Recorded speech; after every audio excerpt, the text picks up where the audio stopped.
못한 저에게 너가 나중에 대학교에 가서 어떤 고시를 준비하든 도움이 될 곳이다 라고 추천을 해주셔가지고 지원을 하게 되었습니다. 저 같은 경우에는 글로벌 리더 학부가 중점학과로서 혜택도 많고 또 성균관대학교에서 하는 7개의 중점학과 교류의 마음이 너무 멋져 보이는 거예요. 그래서 좋은 학과에 진학하고 싶은 마음이 있었기 때문에 글로벌 리더 학부에 진학하게 되었습니다. 저는 사람들이 이 세상을 어떻게 바라보고 있는지를 알고 싶고 WTO 같은 국제기관에 들어가 보고 싶은 생각이 가지고 있었기 때문에 지원하게 되었습니다. 저 같은 경우에는 이제 제 삶의 목표가 타인의 어려움에 공감해주고 그리고 그들과 함께 더불어 잘 살아갈 수 있는 사회를 만드는 게 제 꿈인데요. 그러다 보니까 아무래도 우리 사회가 어떻게 이루어져 있고 또 그 사회가 어떻게 돌아가는지 메커니즘인 정치를 배우는 정치외교학과에 지원하였습니다. 저희가 멀다고 느꼈던 정치라는 분야에 대한 인구부터 심화까지 배울 수 있고 사회 문제에 대한 식견을 넓힐 수 있다는 것이 가장 큰 장점이라고 생각하고요. 특히 교수님들이 직접 겪은 경험을 바탕으로 강의를 해주시기 때문에 더욱 해당 문제에 대해 신선하게 전달해 주셔서 이해가 잘 되기도 하고요. 제가 느낀 정치외교학과의 가장 큰 특징은 아무래도 그 학과생들이 갖는 점인데요. 타 학과생들이랑 이제 사회적인 현안이나 이슈에 대해서 이야기하다 보면 너 좀 재미없다, 지루하다 뭐 이런 평가를 많이 듣고는 하는데 정치외교학과생들이다 보니까 아무래도 정치적인 이슈, 사회적인 현안에 대한 관심도가 높고 이해도가 높아서 그런 이야기를 할 때 좀 의사소통이 잘 된다는 특징이 있고요. 사실 저희끼리는 이제 단체 카톡방으로 연락 같은 걸 할 때 정치 짤 같은 거를 서로 보내면서 웃기도 하고 그런 경우가 있는데 이처럼 사회적인 문제나 아니면 이슈, 현안 등에 대한 관심과 이해가 높은 게 정치외교학과 학생들 그리고 정치외교학과가 갖는 특징인 것 같습니다. 글로벌 리더 학부에 진학하게 되면 가장 좋은 점 중 하나가 바로 캠퍼스 아시아라는 교환학생 프로그램인데요. 저희 학부가 법과 정책을 공부하다 보니까 일본이나 중국의 나고야 대학교나 칭화대학교처럼 법으로 유명한 대학교에 교환학생을 갈 수 있는 기회가 아주 많이 있습니다. 캠퍼스 아시아 장학생으로 선발이 된다면 어학 공부를 할 수 있는 지원금뿐만 아니라 비행기값 그리고 그 나라에서의 커뮤니티 등도 다 지원을 해주기 때문에 상대적으로 교환학생을 가기 쉽다고 할 수 있습니다. 두 번째로는 로스쿨 진학을 생각하시는 분들이나 국가고시를 치르시는 분들이 많아요. 그런 분들을 위해서 글로벌 리더 학부에서는 국가고시 1차 과목에 있는 언어 논리나 상황 판단 이런 것들이 이미 전공 과목으로 마련이 되어 있습니다. 전공 공부를 하면 이게 곧 국가고시 준비가 되는 거기 때문에 국가고시에 투자할 수 있는 시간이 많다고 볼 수 있습니다. 학교생활 관련해서 말씀을 드리면 처음에 이제 입학한 학생 같은 경우에는 기숙사 우선 배정권을 주게 됩니다. 그렇기 때문에 주거 생활에 대해서 문제가 해결이 되고 학점 같은 경우에도 50%를 A에서 A뿔 그리고 나머지 40%를 B에서 B뿔, 10%를 C에서 C뿔이라는 학점 구조가 마련이 되어 있기 때문에 평균 학점을 받기가 조금 더 쉬운 경향이 있습니다.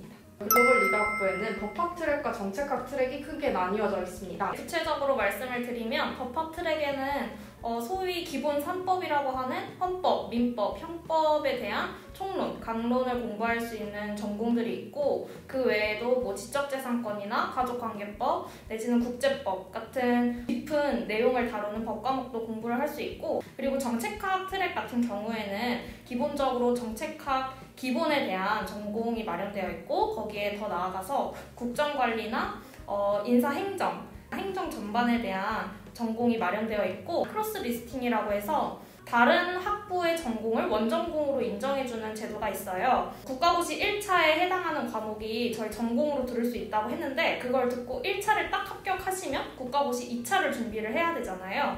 행정고시 2차 같은 경우에는 다양한 선택 과목들이 마련이 되어 있는데 다른 학과 전공을 들으면 그런 2차 과목을 준비하는 게 더 수월해지겠죠? 그렇기 때문에 그 CL 과목을 통해서도 들을 수가 있습니다. 정치외교학과의 고전적인 전공은 사실 크게 3가지로 나뉘는데요. 첫 번째는 정치사상과 정치이론, 두 번째는 비교정치, 그리고 세 번째는 국제정치입니다. 정치사상과 정치이론 같은 경우에는 플라톤이나 아리스토텔레스처럼 우리가 흔히들 알고 있는 저명한 정치사상가들의 이론을 바탕으로 우리 현실의 문제를 어떻게 해결하고 분석할 수 있을지를 공부하는 학문이고요. 두 번째로 비교 정치의 경우에는 지역이나 국가, 대륙 등을 단위로 하여서 각 정치 체제들마다 어떤 공통점이 있고 또한 차이점이 있는지를 학습하는 분야입니다. 세 번째로 국제 정치 같은 경우에는 이제 한반도를 둘러싼 주요 강대국들의 대외 정책이나 국제 사회의 정치 경제 정책에 대해서 학습함과 동시에 에너지 안보나 기후 변화와 같이 우리 21세기 국제 사회에서 주요 안건이 되는 화제에 대해서 다룹니다. 이러한 세 가지 분야 외에도 정치학 연구 방법이라는 이름으로 사회과학 조사 방법론, 정치학과 통계 같은 과목들이 개설되어서 보다 깊이 있는 정치학의 연구를 위해서는 어떠한 방법들이 있을 수 있고 또 우리는 그것을 어떻게 적용할 수 있는지 배우는 과정을 거칩니다.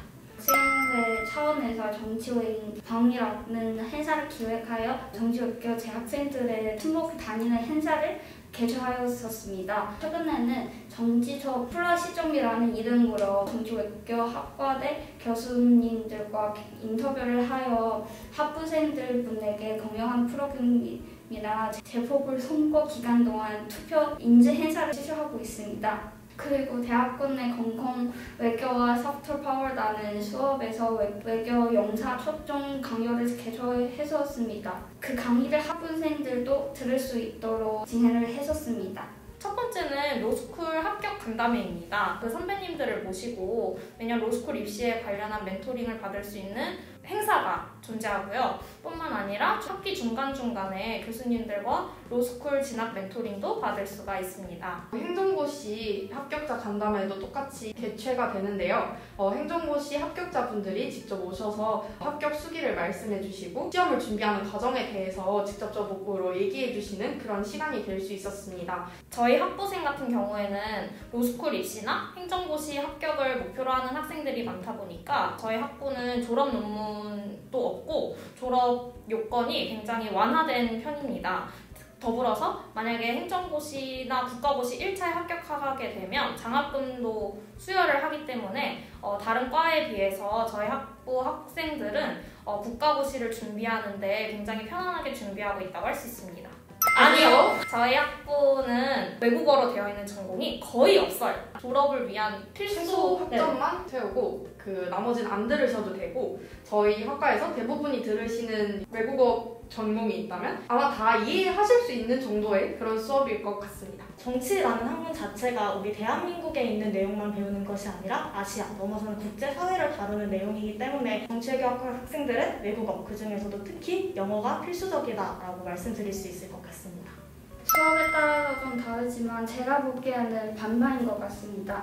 강의식 수업도 많기는 하지만 그래도 토론식 수업이 주를 이루는 경우도 많고 이걸 바탕으로 이해를 해보면 정치외교학과에서는 팀플이 사실은 많다고 하기도 조금 어렵고 적다고 하기도 어려운 그 중간 어디쯤에 있는 것 같습니다. 팀플 발표 거의 없습니다. 저는 이제 복수 전공을 하고 있는데요. 너무 놀랐어요. 1학년 때는 한 번도 팀플을 해본 적이 없다가 2학년 때 복수 전공을 하게 되면서 원래 다른 학과는 이렇게 팀플을 하는구나를 처음 깨달을 정도로 걸리는 다른 발표나 팀플에 대해서 부담감이 없습니다. 글로벌 리더 학부의 많은 학부생들이 로스쿨에 진학하고 로스쿨 진학 후에 변호사나 검사 그리고 로클럭에 취직하고 있습니다.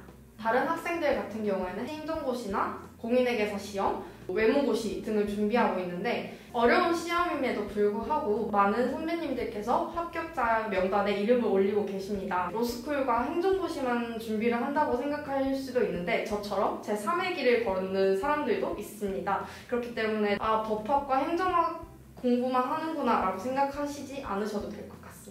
행정고시나 외무고시와 같은 고시를 보는 선배님들도 많이 계시고 로스쿨 입학을 준비하거나 아니면 정치외교학을 전공으로 하여서 대학원 진학을 하시는 분들도 굉장히 많고요. 언론사나 사기업, 공기업과 같이 여러 취업의 길로 나아가고 있는 모습을 알 수 있습니다. 이 시기에 대학생 생활이 되게 굉장히 어렵고 힘들겠지만 본인의 목표를 잊지 않고 잘 견디면서 잘 하셨으면 좋겠습니다. 힘겹다 느낄 땐 잠시 쉬어가도 된단다. 허나 꿈을 향해 가진 너의 그 열정만큼은 기억하렴.